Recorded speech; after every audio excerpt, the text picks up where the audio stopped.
जय श्री राधे। पापकुंशा एकादशी का पर्व पावन पर्व हर साल आता है और इसे पापों के नाश और मोक्ष प्राप्ति के लिए सबसे महत्वपूर्ण माना जाता है। इस दिन व्रत करने और भगवान विष्णु की पूजा करने से सभी पापों का क्षय होता है और जीवन में शांति और समृद्धि आती है। साथ ही इस एकादशी के दिन ग्यारस माता और तुलसी माता की पवित्र कथा सुनने का विशेष महत्व है। आज हम इस वीडियो में आपको ग्यारस माता और तुलसी माता की पवित्र कथा सुनाएंगे, जो आपकी आत्मा को शुद्ध और मन को शांति प्रदान करेगी। तो पापकुंशा एकादशी, जिसे अधिकतर लोग ग्यारस के नाम से जानते हैं, हिंदू धर्म में अत्यधिक महत्व रखती है। ये अश्विन मास के शुक्ल पक्ष की एकादशी तिथि को मनाई जाती है। इस दिन भगवान विष्णु की पूजा का विधान है और साथ ही ग्यारस माता और तुलसी माता की कथा सुनने का विशेष महत्व बताया गया है। इस व्रत को करने से व्यक्ति के सभी पाप धुल जाते हैं और उसे मोक्ष की प्राप्ति होती है। एकादशी व्रत में भगवान विष्णु की पूजा अर्चना के साथ साथ ग्यारस और तुलसी माता की कथा सुनने और सुनाने से विशेष पुण्य की प्राप्ति होती है। यह दिन शुद्धता और भक्ति और आत्म शुद्धि का पर्व है, जिसे बड़े श्रद्धा और विश्वास के साथ मनाया जाता है। ग्यारस माता की कथा के अनुसार इस कथा का महत्व पापकुंशा एकादशी पर विशेष रूप से होता है और इसे सुनने और सुनाने से घर में सुख, शांति और समृद्धि आती है। आइए इस कथा की शुरुआत करते हैं। बहुत समय पहले की बात है। एक गांव में एक साधारण लेकिन धार्मिक महिला रहती थी। उनका नाम था सुदामा। सुदामा का जीवन भगवान की भक्ति और सेवा में समर्पित था और उसने अपने जीवन में कभी किसी का अहित नहीं किया था। परंतु उसके पति धर्म के प्रति उतने जागरूक नहीं थे। एक दिन उसकी भक्ति से प्रभावित होकर भगवान विष्णु ने उसे स्वप्न में दर्शन दिए और कहा, हे देवी, तुम पापकुंशा एकादशी का व्रत रखो और ग्यारस माता की पूजा करो। इससे तुम्हारे परिवार पर आने वाले सभी आपदाएं टल जाएंगी और तुम्हारे पति के जीवन में धर्म का मार्ग आ जाएगा। सुदामा ने भगवान विष्णु की आज्ञा पाकर ग्यारस माता का व्रत रखा और सच्चे हृदय से उनकी पूजा की। ग्यारस माता उनकी भक्ति से प्रसन्न हुई और उसके पति को धर्म का मार्ग दिखाया। उस दिन से सुदामा और उसके पति दोनों ने धर्म और भक्ति का मार्ग अपनाया और उनके जीवन में सुख और समृद्धि आई। तो ग्यारस माता की इस कथा से हमें यह शिक्षा मिलती है कि यदि हम सच्चे मन से भगवान और माता की पूजा करते हैं तो हमारे जीवन के सभी कष्ट दूर हो सकते हैं। यह एकादशी का व्रत व्यक्ति को पापों से मुक्त करता है और उसे धर्म के मार्ग पर अग्रसर करता है। दूसरी कथा के अनुसार तुलसी माता का हिंदू धर्म में अत्यधिक महत्व है। तुलसी को देवी लक्ष्मी का रूप माना जाता है और इसकी पूजा से घर में सुख, शांति और समृद्धि का वास होता है। तुलसी माता की कथा भी पापकुंशा एकादशी के दिन ही सुनाई जाती है, जिसे विशेष पुण्य की प्राप्ति होती है। तो कथा के अनुसार प्राचीन समय की बात है। एक बहुत ही सुंदर और धार्मिक स्त्री थी जिसका नाम था वृंदा। वृंदा असुरराज जलंधर की पत्नी थी, लेकिन वह भगवान विष्णु की परम भक्त थी। वृंदा के पति जलंधर को अपने पाप कर्मों के कारण कई लोगों की दुश्मनी सहनी पड़ी और एक दिन देवताओं ने उसका वध करने का निश्चय किया।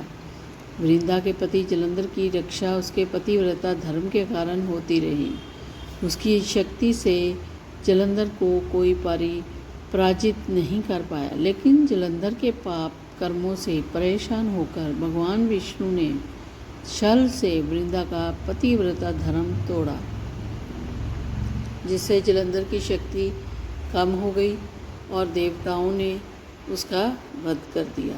जब वृंदा को यह पता चला कि भगवान विष्णु ने छल से उसके पतिव्रता धर्म को तोड़ा है, तो उसने भगवान को श्राप दिया कि वे पत्थर बन जाए। इस श्राप के कारण भगवान विष्णु शालिग्राम शिला के रूप में परिणत हो गए। वृंदा के बलिदान और उसकी भक्ति से प्रसन्न होकर भगवान विष्णु ने उसे अमरत्व का वरदान दिया और कहा कि वह तुलसी के रूप में पूजी जाएगी। तभी से तुलसी माता का पूजन हिंदू धर्म में महत्वपूर्ण हो गया और भगवान विष्णु की पूजा में तुलसी का पत्ता अनिवार्य रूप से चढ़ाया जाता है। कथा का संदेश यह है कि तुलसी माता की कथा हमें सिखाती है कि धर्म, भक्ति और निष्ठा से बड़ी कोई शक्ति नहीं होती। सच्चे मन से की गई भक्ति जीवन के सभी संकटों को दूर कर सकती है। तुलसी माता की पूजा से व्यक्ति के जीवन में सुख, शांति और समृद्धि आती है। तो पापकुंशा एकादशी का महत्व क्या है? पापकुंशा एकादशी का महत्व धार्मिक ग्रंथों में विशेष रूप से उल्लेखित है। ये एकादशी पापों के नाश और मोक्ष प्राप्ति का अवसर प्रदान करती है। इस दिन व्रत रखने से व्यक्ति को न केवल शारीरिक और मानसिक शुद्धि मिलती है, बल्कि उसे आध्यात्मिक शांति भी प्राप्त होती है, पापों से मुक्ति मिलती है। यह एकादशी विशेष रूप से उन लोगों के लिए होती है जो अपने जीवन के पापों से छुटकारा पाना चाहते हैं। इस दिन व्रत रखने और भगवान विष्णु की पूजा करने से व्यक्ति के सभी पाप धुल जाते हैं और उसे मोक्ष की प्राप्ति होती है। नंबर 2, मोक्ष का मार्ग। पापकुंशा एकादशी का व्रत भगवान विष्णु को प्रसन्न करने का सबसे उत्तम मार्ग है। विष्णु भगवान को प्रसन्न करने से व्यक्ति को मोक्ष की प्राप्ति होती है और उसे जन्म मरण के चक्कर से मुक्ति मिलती है। सकारात्मक ऊर्जा और शांति। इस दिन एकादशी के दिन व्रत रखने और पूजा करने से घर में सकारात्मक ऊर्जा का संचार होता है। यह दिन आत्मा की शुद्धि और मानसिक शांति के लिए भी महत्वपूर्ण माना गया है। पापकुंशा एकादशी व्रत की विधि क्या है? पापकुंशा एकादशी के दिन व्रत रखने के लिए निम्नलिखित विधियों का पालन किया जाता है। सूर्योदय से पहले उठें। इस दिन ब्रह्म मुहूर्त में उठकर स्नान करें और शुद्ध वस्त्र धारण करें। उसके बाद भगवान विष्णु की पूजा के लिए तैयार हो जाएं। नंबर 2, भगवान विष्णु की पूजा। व्रत के दौरान भगवान विष्णु की प्रतिमा या चित्र के सामने दीपक जलाएं और उनकी पूजा करें। तुलसी के पत्ते का प्रयोग पूजा में अवश्य करें। भगवान विष्णु को पुष्प, धूप, दीप और नैवेद्य अर्पित करें। उनकी स्तुति करें। व्रत का पालन। इस दिन व्रत करने वाले व्यक्ति को पूरे दिन अन्न ग्रहण नहीं करना चाहिए। फल, जल और दूध का सेवन कर सकते हैं, लेकिन कुछ लोग निर्जला भी रखते हैं। ग्यारस माता और तुलसी माता की कथा सुनें। व्रत के दौरान ग्यारस माता और तुलसी माता की कथा सुनना अनिवार्य माना जाता है। इससे व्रत की पूर्णता होती है और विशेष रूप से पुण्य की प्राप्ति होती है। तो व्रत का पारण कैसे करें? पापकुंशा एकादशी का व्रत द्वादशी के दिन पारण किया जाता है। द्वादशी के दिन सूर्योदय के बाद व्रत खोलना चाहिए। इस दिन ब्राह्मणों को भोजन कराएं और उन्हें दक्षिणा देकर विदा करें। पारण के बाद ही व्रतधारी को अन्न ग्रहण करना चाहिए।